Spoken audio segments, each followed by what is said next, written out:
Good morning. If you could find your seats, maybe grab your coffee or a snack, and we'll settle in.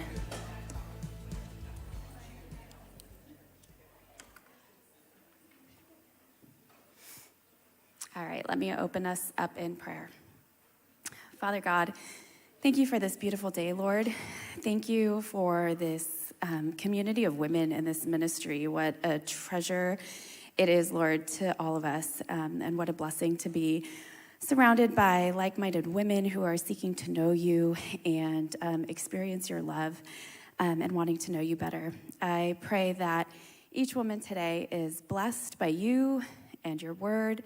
And Lord, just let the distractions fall out of our mind. Whatever it took to get here, Lord, whatever stress or traffic, let it fall away, and let us just open our hearts and our ears to the message that Steph has prepared for us today. And let us just receive the wisdom and the knowledge that she's here to share.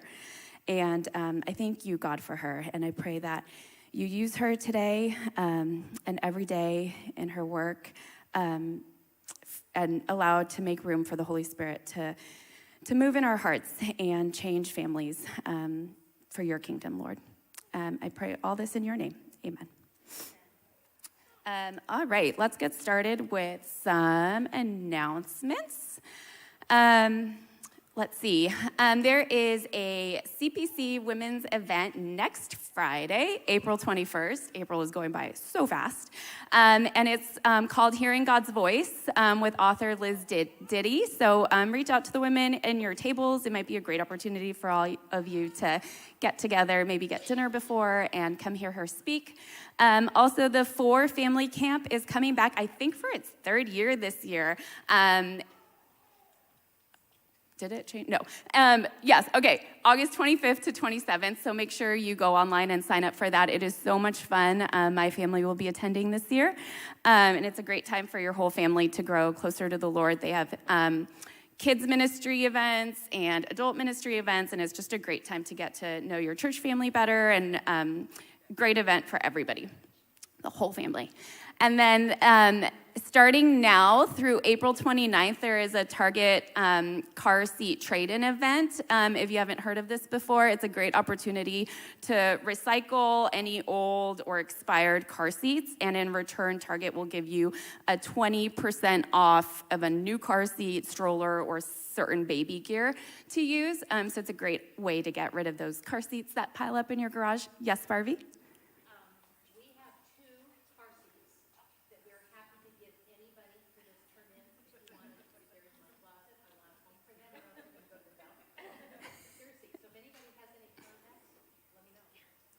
Perfect, thank you. Yeah, so 2 car seats available, up for grabs. Go talk to Barbie. And then the CPC Kids Play Date, there is another one coming up Friday, June 2nd from 9:30 to 11:30 in the morning in the gym again. So make sure you put that in your calendar. School will be out for your big kids, so that will be a really fun event. And let me introduce, I forgot my phone. Steph Sawyer. Liana to the rescue. Thank you so much. Although Steph Sawyer has spoken with us before, so you might remember her. She spoke in the fall, and she's come back to speak to us again. I know you all loved hearing from her, so we're going to get to hear from her again today on the topic of technology. Steph grew up in Danville and went to CPC all through high school. She attended Westmont College in Santa Barbara, where she studied kinesiology, and then went on to Azusa Pacific University, where she got her master's in education and teaching credential in special education. After teaching at Palos Verdes High School, she decided to move back home, where she spent the last 17 years teaching in teaching and administrative positions. And in 2012, she married her husband, John, and has a 15-year-old stepchild, Chris, who is a sophomore in high school, and a 5-year-old son, Finn, who is in pre-K. She now serves as the San Ramon Valley Christian Academy Vice Principal for the middle school, and I know they're very blessed to have her. So if you would welcome Steph Sawyer.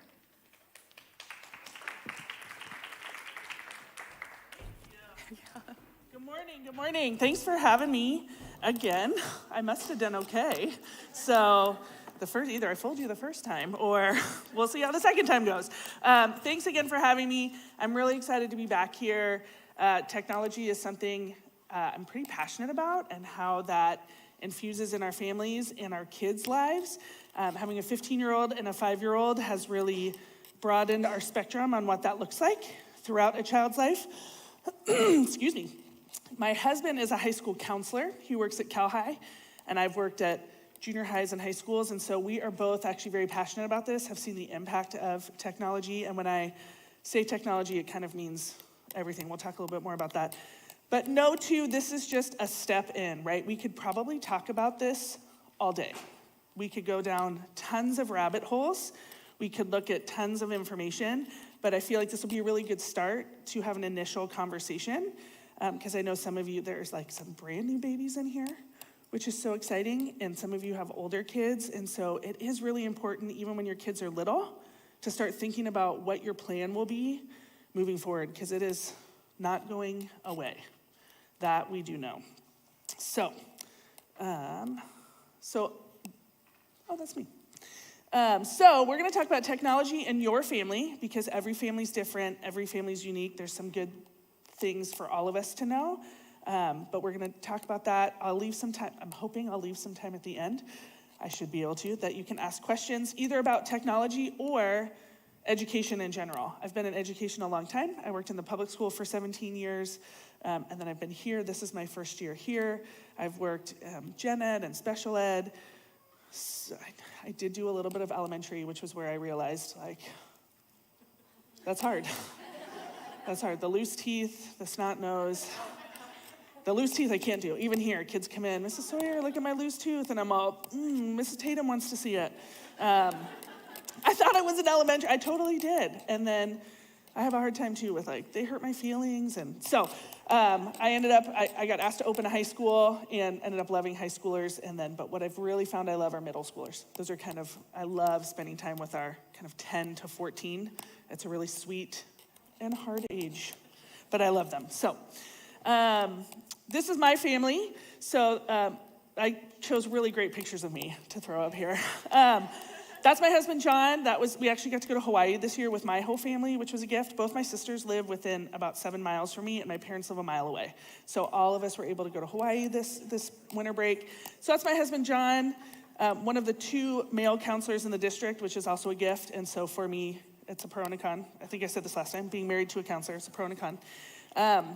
And then this is my whole family. This is Chris, our 15-year-old, who will be 16 in a month. Me, Finn, and my husband. We actually went to, over spring break, we went back to the East Coast. We went to Fenway and saw a baseball game. My in-laws live in Maine, so we spent a lot of time up there. So that 6-hour flight, we spent a lot of time talking about technology with our 5-year-old and our 15-year-old.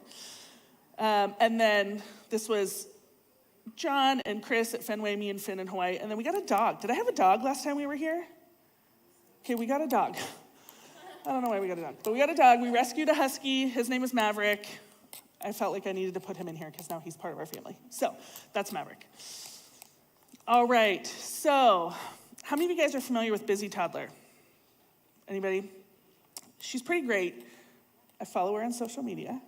But she's pretty great. She, if you don't know about her, she homeschools all of her kids and has a great kind of at-home preschool program, but she just has great suggestions for ways to engage your kids. And her kids are now, I think, 5, 7, and 10, but she has stuff from when they were little. So if you don't know her, she's great. But she said, managing screen time is a near art form for the 21st century parent. The balancing act of both allowing screens but minimizing their use stands before so many parents. Because that's the reality of it, right? Technology, screens, they're here. And so we can't totally avoid them. But what's the balance that we can do? Because we also don't know. We know a little bit of the impact of screen time, but we really don't know the full impact as it's still new-ish. I mean, I'm 42, and I had the cell phone this big when I was in high school, right? With the, yeah, me too. I miss the kids don't know when you had to be like A, L. I always tell kids, I'm like, you don't even know. It would take me 25 minutes to send one text. But they're here, whether it's a TV, whether it's a tablet, whether it's a phone, whether it's a Kindle, right? A Kindle Fire where they're reading, they're here. And so it is, as parents, it is a challenge because there's some real ease to it. It is really easy in a restaurant for me to slide my phone over and be like, cool, John and I can have a conversation now. And nobody will, well, people judge you for a different reason when you do that, right? But my kid won't be crying, and so it's hard. So this, I felt like this quote for me was like, yeah, this is the challenge for us right now. It is an art form that we all have to try to figure out. It's a dance we have to figure out how to do. Because as Christian women, we want our kids to be aware, but not obsessed, right? We want our kids to have a knowledge, because there's a level of, it's here. We want them to be able to get jobs, write a paper, know how to do those things.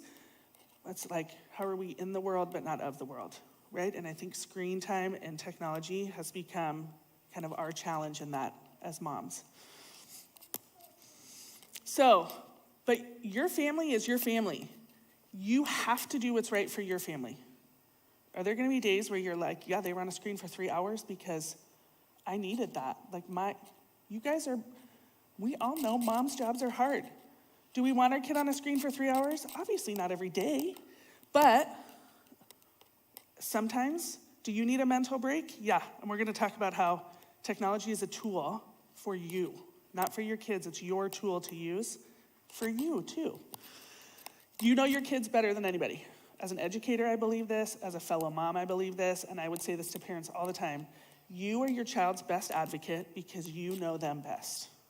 So you need to trust yourself, because God's equipped you to be your kid's parent. God's not surprised by your kids. God's not surprised when they get mad when you we were just talking about it, when you take their tablet away, right? God's not surprised when they melt down. None of that's a surprise, but he's equipped you for your child. So trust your gut. Trust what you need to do with that.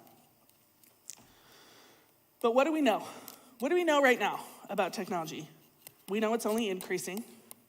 My sister just texted me last night and said, Haley's now on the Be Real app if you want to be on it. And I was like, thank you. I said, I don't know what the Be Real app is, but I should know because I work in a junior high and she's in 5th grade. So my 6th grade niece was on there and she goes, I'll tell you. And she did. If you want to know, I can tell you later, but it's another picture taking app where they send you, hey, it's time to be real. Take a picture right now and post it, right?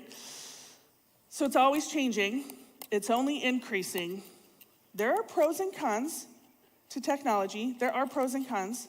There are benefits. We see it, if we go really broad, we see the pros in medicine. We see the pros in businesses. There are amazing things that happen through technology. We also see the cons. We see the mental health.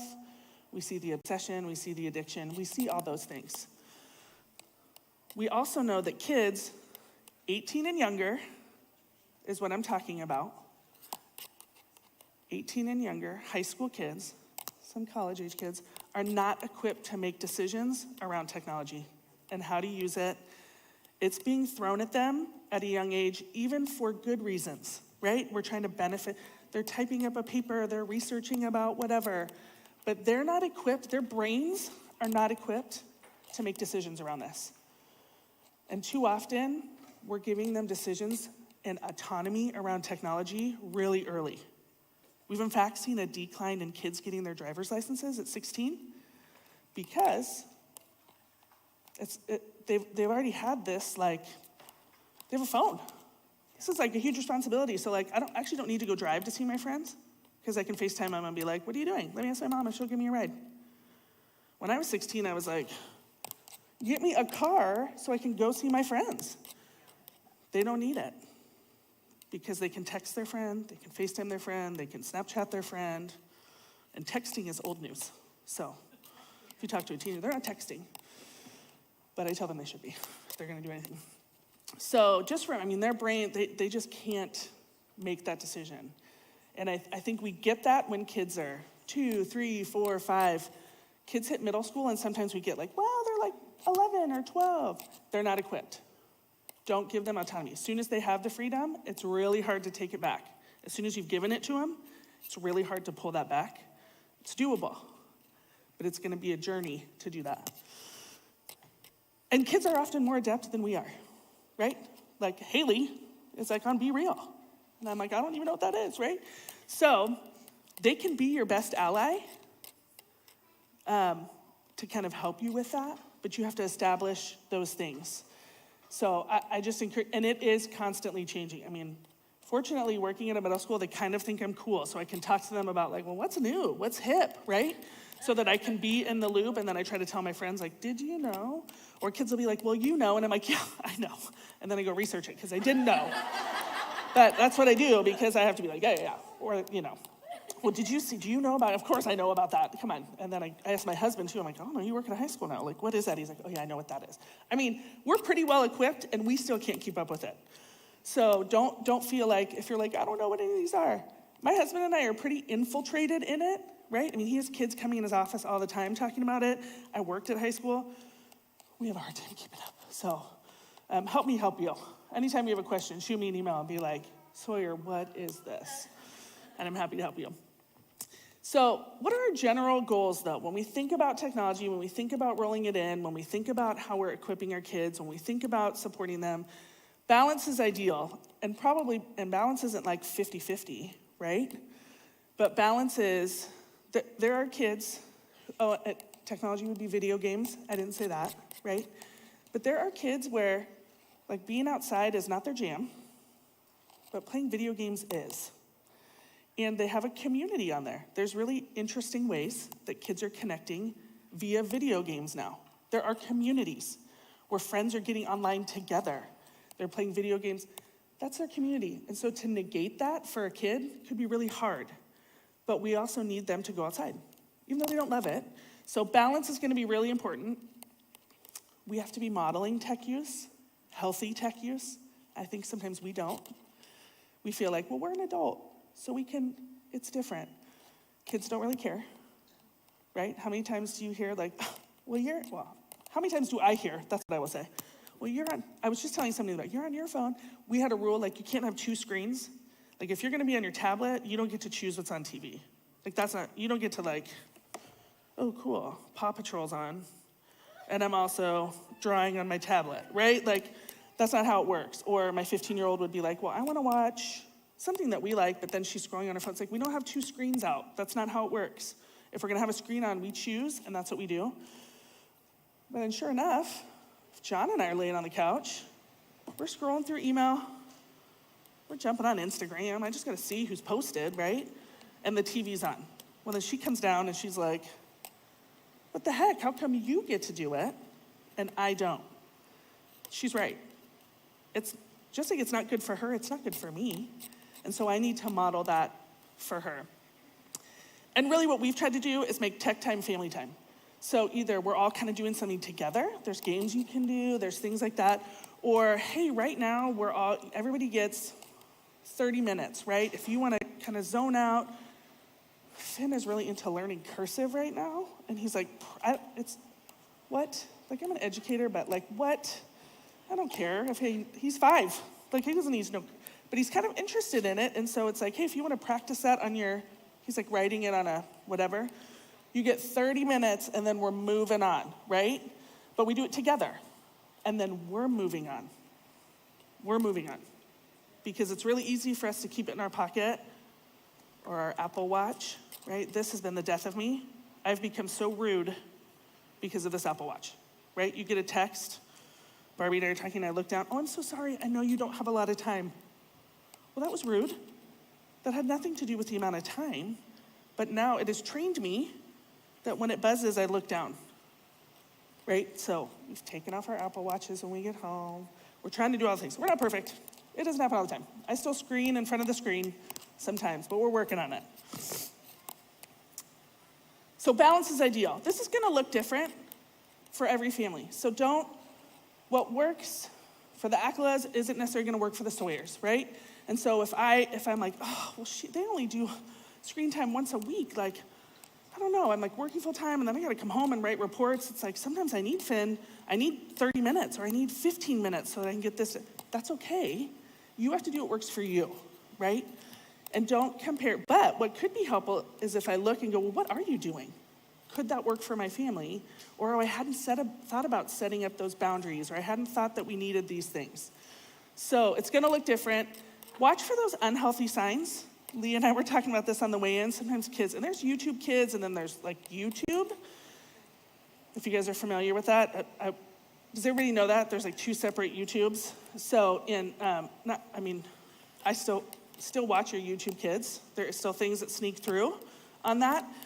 But we were just talking about how sometimes you're like, hey, tech time's over, and their brains are like mush a little bit, right? They kind of like, oh, I don't want to give you the tablet, or like, close the tablet, or we're going outside. So, but look for that sort of like the addiction.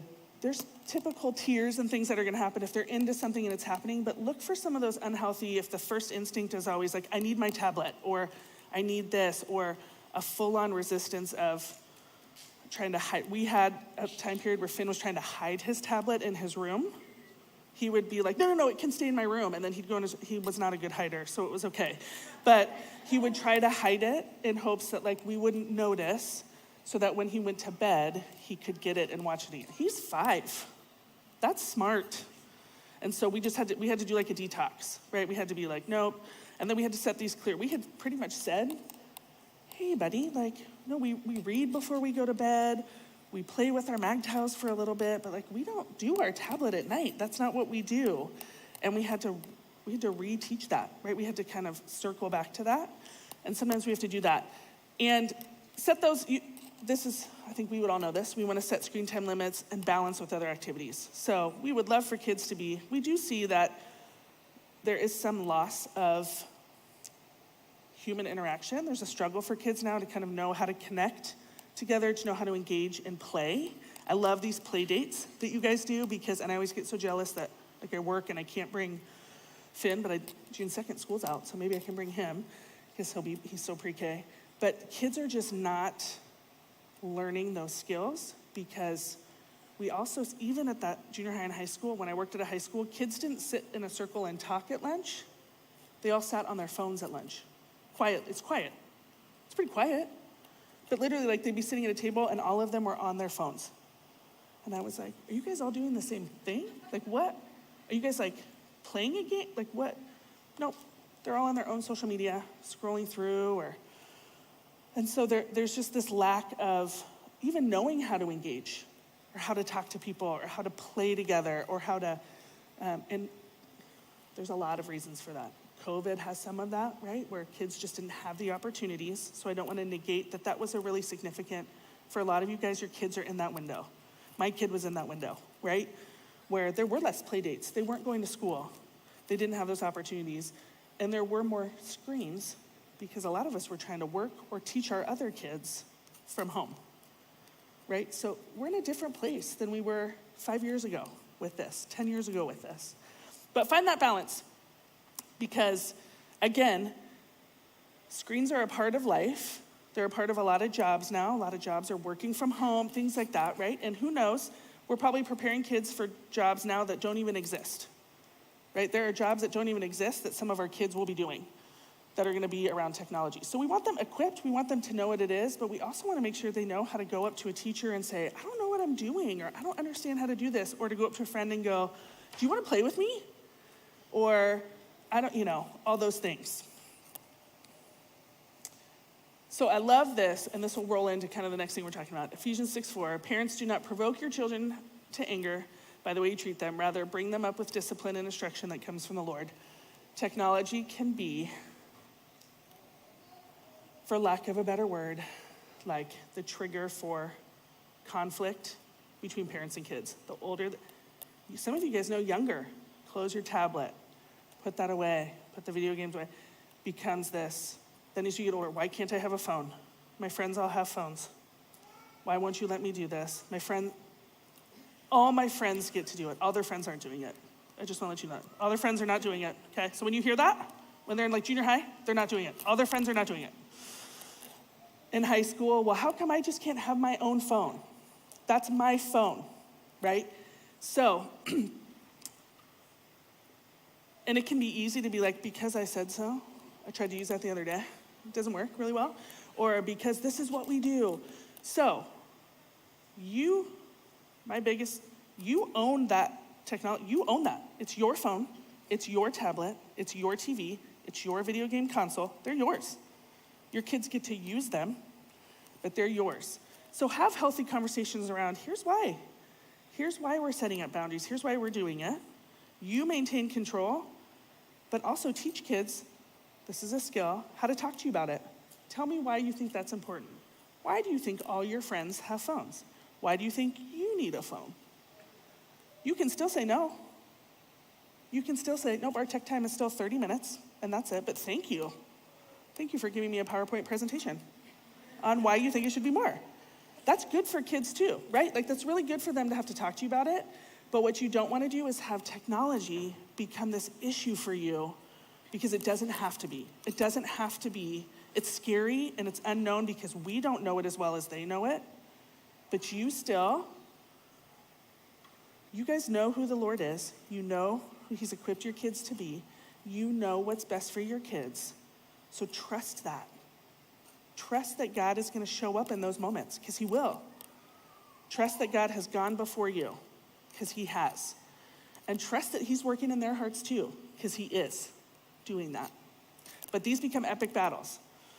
And it's hard because for a variety, the addictive nature of technology, the social pressure of technology. And so continue to love your kids and instill that, like, hey, this is not an identifier for you. Your identity does not come from your Snapchat streak with your friend, how many pictures you've sent to each other, or how many likes you get. They don't even use Instagram anymore. I feel so old, but I still like Instagram. But I'm on Snapchat now because they're all on Snapchat, right? Or TikTok, how many TikTok, it's like, that's not where your identity, I am on TikTok. And I try to stay up on all these things so that I can talk to kids about it. So if I'm throwing things out and you're like, what is that? That's good. You don't need to know. Right now. You might in the future. So then I have a couple tips just for different ages. And these are things that I found. I found this great New York Times article. I linked it in here so you guys can go to it. It was a really great article, but also these were things that I had already believed and have seen practiced and was like, oh, cool. There's also like kind of research and data around it. So really most organizations, American Pediatric Association, like babies don't really need to be on any sort of technology unless you're FaceTiming family members. They did encourage that. Like if your family doesn't live nearby, you should be like, hey, there's Nana, or there's Auntie Shell, or there's whoever. Like that can be really engaging for kids to know. My in-laws moved to Maine when Finn was 1. And so he wasn't really cognizant at 1, but when we went to visit them, it was because we FaceTime. We have his whole life. He was like, hey, Nana, Papa Jim. It was like he had spent every day with them. So that is an important relational connection, which we never would have had without FaceTime, right? And so there's a benefit to that. For our preschoolers and our toddlers, it should be bonding time. I am guilty of, again, like, boop, I need 10 minutes. Finn, why don't you watch Peppa Pig and play the Peppa Pig game? And he will at times be like, Mommy, look, can you help me? And I think, why am I not at least for 10 minutes sitting with him and going, show me what you're doing? Yeah, what color is that? What shape is that?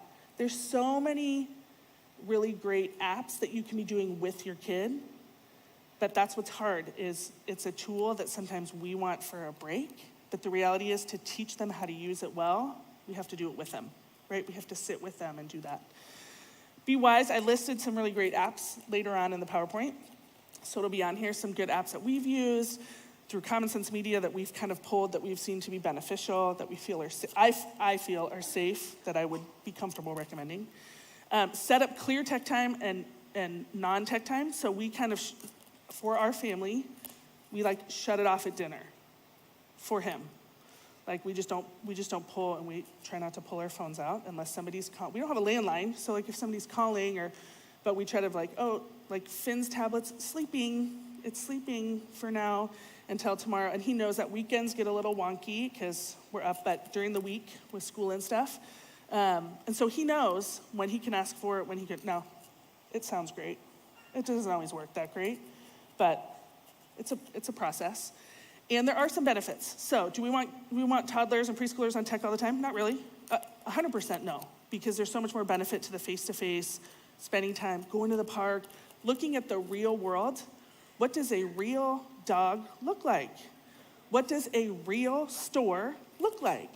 What does it look like to go? They need that. Developmentally, they need that.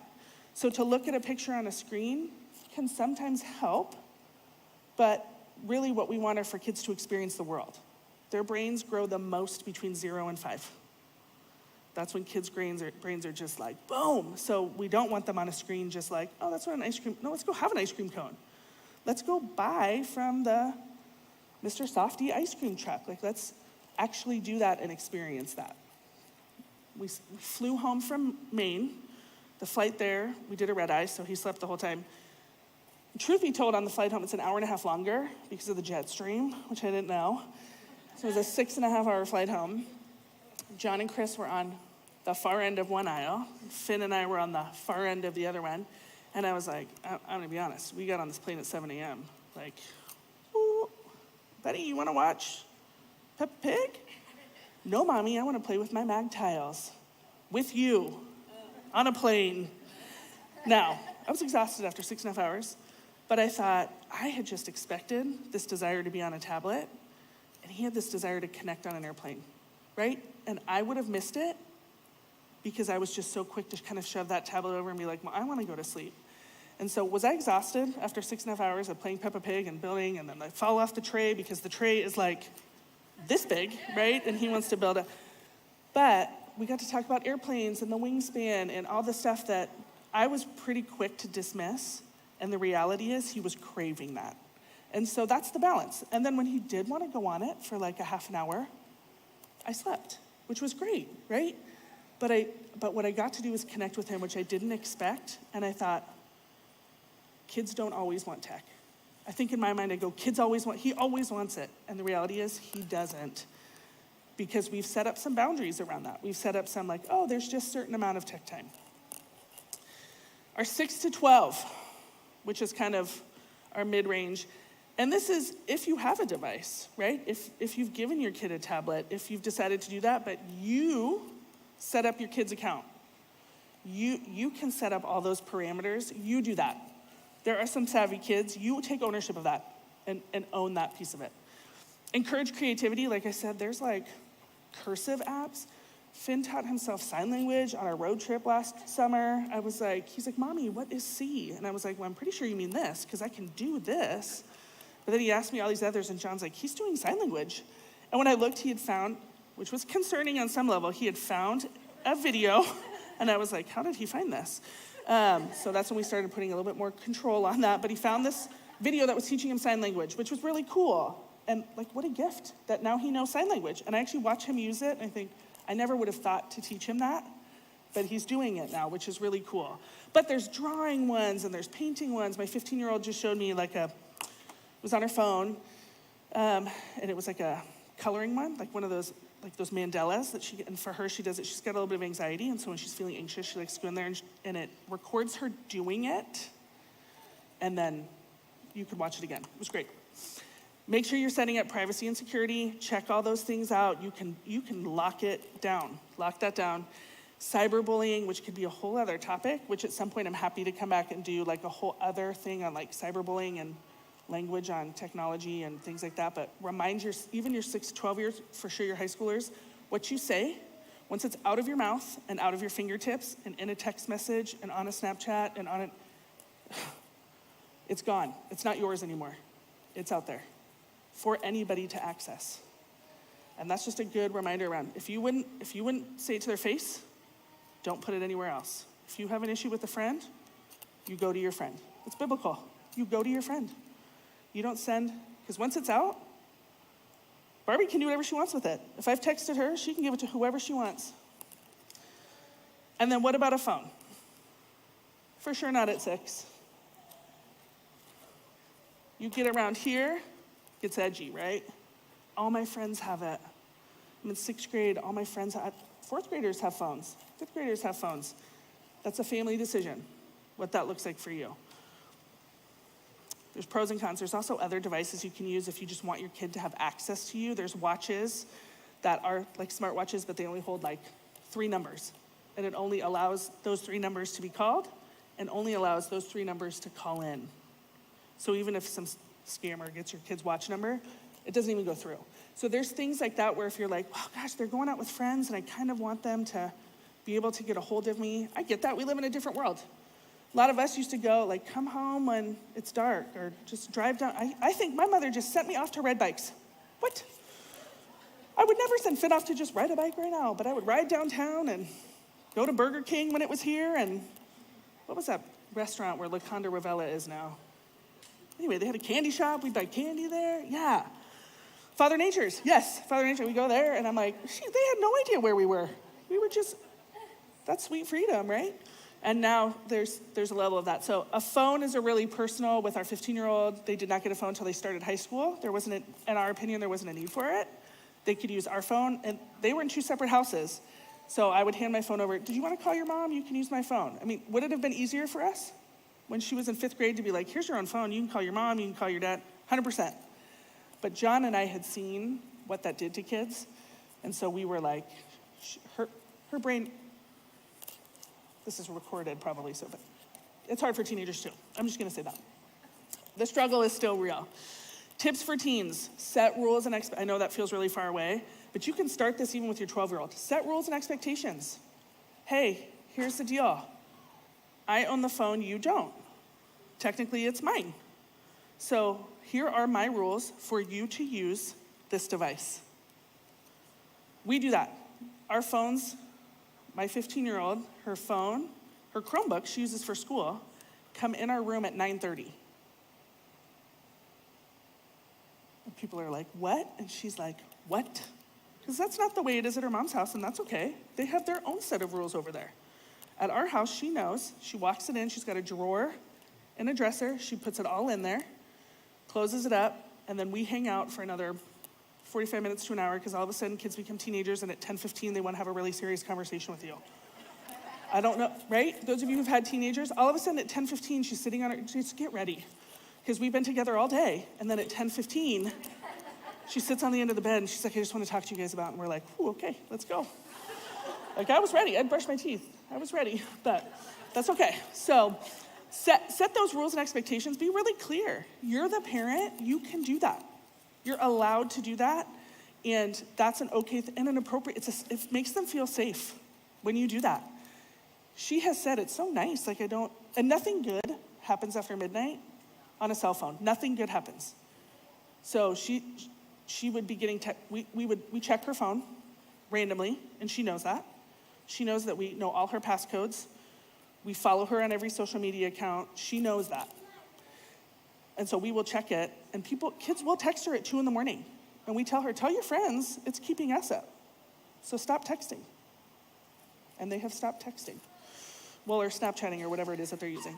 And establish trust, though. She also knows that as she's gotten older, we're gonna trust her with this. We're not trying to spy. We do it because we care, because we're monitoring, because you're still young.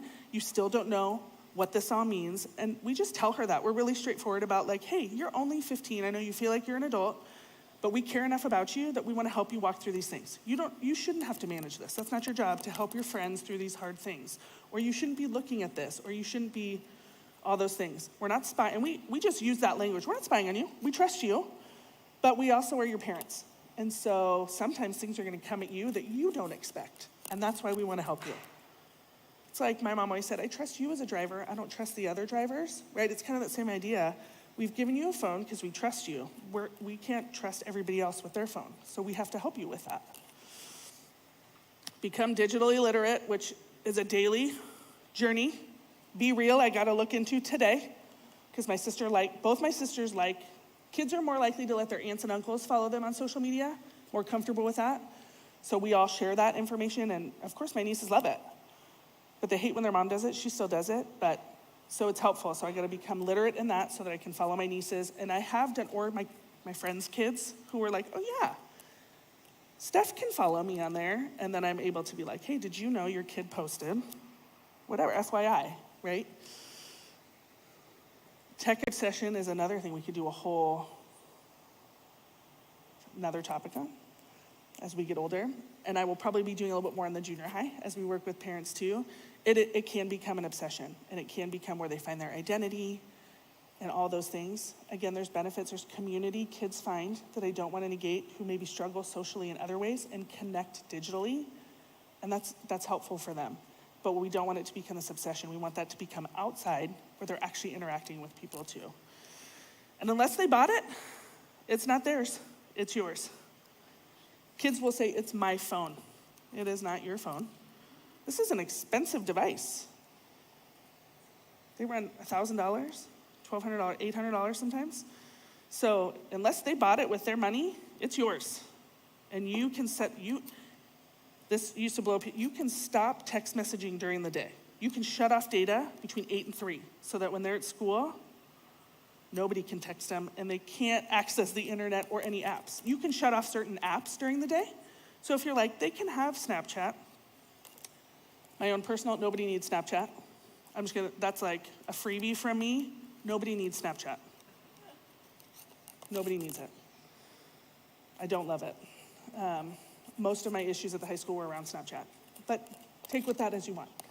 But you could shut off some of those like WhatsApp, other ways that they're Be Real. You could shut those off so during the day, you know they're not accessing it. Here at the academy, one of the benefits I've seen is we take phones and smartwatches in the morning. And I will tell you, having worked at the public school where it's kind of a free-for-all, kids can have their phone, they're pulling it out, they're texting it, blah, blah, blah.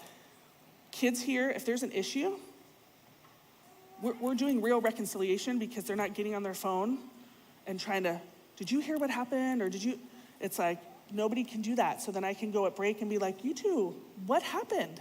Let's talk about it, which is amazing. So kids don't need their phones at schools. We all have phones in the office. If a kid needs to get a hold of you, they can. If you need to find your kid, you can. You just come in or call us. Because also the worst, I'm just gonna tell you from an educator, at 10:15 in the morning when a kid looks at their phone and they go, it's just my mom, can I answer it? And you're like, but we're like in math. Right? And so tempting to just be like, I just want to, my mom just texted me. Can I go look at it? So please don't do that. That's always really hard.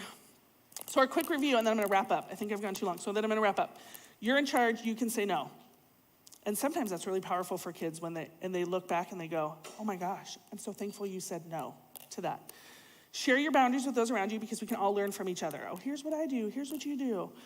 Set clear expectations, routines, all that good stuff. Be involved when your kids are using tech. Again, I am so guilty of this. It's really easy for me to just want to like pass my phone so that I can talk to my friend, so that we can chat. But the reality is, it's a slippery slope. Kids are 2 or 3 clicks away from finding something we don't want them to find. So as much as we can be aware and involved with them, even if you're just sitting next to them and like I always just keep my ear out because sometimes I'll be cooking or we'll sit, I'll work at home and Finn's like, I have to work too. And I think this is actually a great time for us to work together. And he's getting tech time, but I'm hearing what he's working on. Or, Mommy, can I show you? And then be prepared to talk about this with your kids all the time because it's always changing. So with our 15-year-old, she's in high school, and so in Casharelli. So she spends more time with her mom, mainly because her community's out there, right? She's in high school. She's like, doesn't want to hang out with her 5-year-old brother out here. But we do get her 1 week a month, and then like some other days she comes out. And I think every time she's out here, we're talking about technology and a new app or a new thing. And it's exhausting, but we want her to know that like we're always, and she'll say, she has now said like, in the summer, can we talk about backing up the time to turn in my phone? And I said, we can. We can talk about that when summer comes. She should be talking, that's normal. A 15-year-old should be like, well, can I keep my phone till 10:30? I don't know if that we're gonna say yes, but I love that she asked, that she went, I wanna talk about this. I wanna talk about my own boundaries in this. But be prepared and be willing to come back and talk about it. And then just try to make yourself aware of new things. It's really hard because it is always changing, but try to keep yourself in the loop with all of those things. So, and I am so sure and confident that God, who began a good work in you, will carry it on until the day it's finished in the day of Jesus Christ. God is doing a good work in you. God has equipped you to be their moms. God has equipped you with the knowledge and the time, or little time, however much time that is, to be able to do what you need to do to protect your kids, to engage with your kids, to walk with your kids in this. And I wish I could have more concrete, like we should do this and this and this. The reality is every kid's different. Every family's different. And I may not even be talking about be real. Should you ever want me back? I may not even be talking about be real because there's going to be something else, right? It is just constantly changing. So we have to constantly be keeping ourselves. And as your kids get older, it just becomes more a part of their life. For better or for worse, that's how kids connect now. Kids aren't calling a landline. Kids aren't driving over to a friend's house. They're doing this first, and then they're connecting. And sometimes they're just doing this, because that's the way the world has turned. So I did put resources up here. If you guys haven't seen The Social Dilemma, that documentary, it's really good. It's on Netflix. It's super good if you haven't seen it. It's probably good if you have older, like late junior high, high school could watch it with you. If you have some junior high-ish, it's good. You might want to watch it first, but it's really good. John and I both watched it and have recommended it. The Bark app, are you guys familiar with the Bark app? Some of you guys. It's an app that you can put on your kid's tablet. You can put it anywhere, and it's constantly monitoring. So it checks for buzzwords, it checks for inappropriate pictures. If somebody sends your kid a text message and there's something in there about something really hard, it's going to ping you and say, hey, so-and-so got a text that said, it's not that clear, but it's like, these are the things that came up in our scan, and it's pretty immediate. We've been happy with it, so that's a good app. I don't have books to give out, but a couple books that I think have been good. My niece went to college this year, and at their Otter Days, she went to Cal State Monterey, they gave a book saying how to break up with your phone, and it was actually a really good book. It's not a Christian book, but it was just a good, here's some good boundaries for kids going to college. Jamie gave me this one, The Teen's Guide to Social Media and Mobile Devices. So this was a really good book. She had a bunch of stuff highlighted in here. Navigating Our Digital World, which is from the Sticky Faith group who did this. And then I was talking to a dad this morning, and he was like, well, what are you doing today? And I said, actually, I'm going to Mothers Together. And he's like, I'm reading the Tech-Wise Family, and it's been so good. I haven't read the Tech-Wise Family, but he's like, oh my gosh, it's been so good. So that's another one. Yeah, he said the same thing. He loved it. So, and then some apps on here. We love Starfall, Moose Math, PBS Kids. Common Sense Media has a long list of just and I love Common Sense Media because they do the work for you a little bit, which is nice, and they're a trusted organization. So thank you. That's all I have today. Hopefully that was encouraging, not discouraging or depressing. And I don't know how much time we have, so if we don't have time for questions, that's okay. I can come back. Do we have a couple minutes? Okay, so if you guys have questions, I'm happy to talk about this, or if you just have school questions, I'm happy to answer education questions too. And if you don't have questions, that's fine too. Yeah. Yep. Yeah. Yeah. I guess more for middle school and high school, of just keeping them off social media entirely versus having boundaries. Yeah, I would love to keep kids off social media totally. That would be ideal. And I think a lot of even kids would say that too, in hindsight. I think if you talk to some college-age kids who are early college would be like, man, I wish I was never on. The hard part is, that is how kids are communicating now. They're not texting, they're using social media apps to figure out when they're hanging out. So they don't text each other, they Snapchat each other let's meet at Yogurt Shack at 5. So that's the hard part. So would I prefer it? Yeah, I think there's more detriment for teenagers with those dopamine hits of everybody likes this, or I was left out of this, right? There's more damage around social emotional health for kids who are on there. But do I think it also socially would be really hard for your kid to not be on it at all, when a lot of kids, that's their means of communication. So it's figuring that balance out. And having 2 kids, even we have a 15-year-old who we stumbled through and learned, right? And looking at our 5-year-old, we're thinking, he's also a totally different kid, so what are we going to do with that? So I don't know if that answered your question. Yeah, Okay. I guess that was thought, like, is there so much detriment to, like, them as with relationships? But then obviously, I think we all know and hear, like, the detriment of social media 100%. at large. So it's like, And those are real, right? Like I have kids, and I've had kids who come in and go, well, I deal with the aftermath on Monday morning when kids are like, well, I didn't know they were all getting together. And then I got left out, and then they spiral, right? Like, are they my friends? Do I have friends? Do they like me? Does nobody like me? I mean, we go dark, right? Like, nobody likes me. I don't have any friends. And so how do we balance those things, right? And sometimes the security, like those kind of security, like nobody can come in and you have to approve who they can follow. And that can be helpful because then it can really set up those boundaries, but that's hard. yeah. It's hard. So I didn't really give you an answer. No, that's okay. So- I don't think I'm probably. But it's a challenge. So it's like kind of those two sides of the coin where are there social, emotional? Yeah, we're seeing that. Are there any websites or like social media people to follow that talk about the research being Yeah. done? Because I remember just reading something that the screen time for little kids, they went back and looked at those research studies and it totally doesn't apply because they were too old. Totally. There are. And I don't even have them off the top of my head, but I will send them to Liana. There's one called Parenting in a Tech World on Yep. Facebook. There's a guy named Officer Gomez on Facebook. He is so good, especially when it comes to school-age kids. He's really good. And then and there's a woman, I don't remember her, it's like hashtag Greta Fights Porn, but she is just like so about keeping your kids off porn. And I'll It's send, been like very encouraging to me to feel like I can get ahead of it. but I'll send, I do have others. I'll send to Liana, and then you guys can send it out. Did somebody else have, yeah.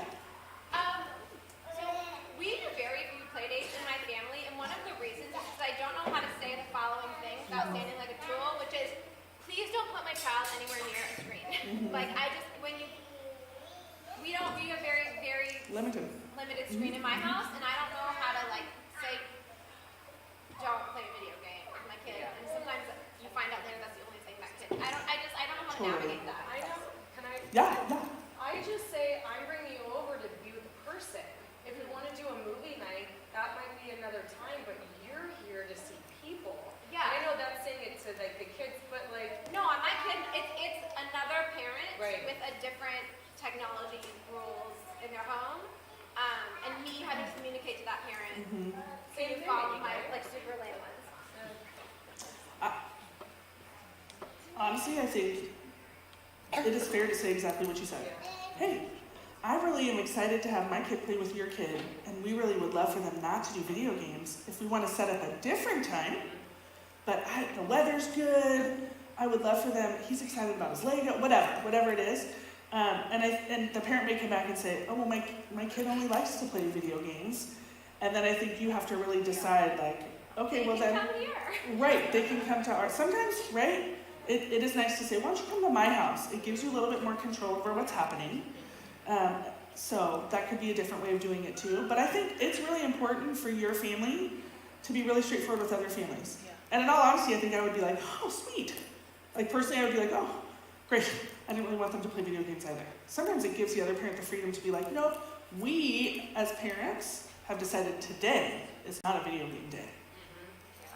So you may actually be helping the other parent too, set boundaries that they didn't know how to do. Which is not necessarily your job, but helpful, right? That's how we all help each other. Does that help? Look, lots of people encouraging me, saying, yes, you can say that. It's okay. I wouldn't mind if you said that. It's always good. Yeah, and you may get pushback, and that's okay too, I right? say if you lose that friendship, maybe that's, I don't know. I mean, It might be a physically very close neighbor. Yeah, which is hard. That becomes really hard. When they're in your proximity, that becomes really hard. Yeah. Anything else? Yeah. what is Chat GPT and how's that? Do you know what that is? Chat. I do know what Chat GPT is. Yeah. Yeah, it is. It's another version of online chatting. There's not a ton of information poorly about it, but I would say with everything else, just make sure you're monitoring what's happening on there. Yeah.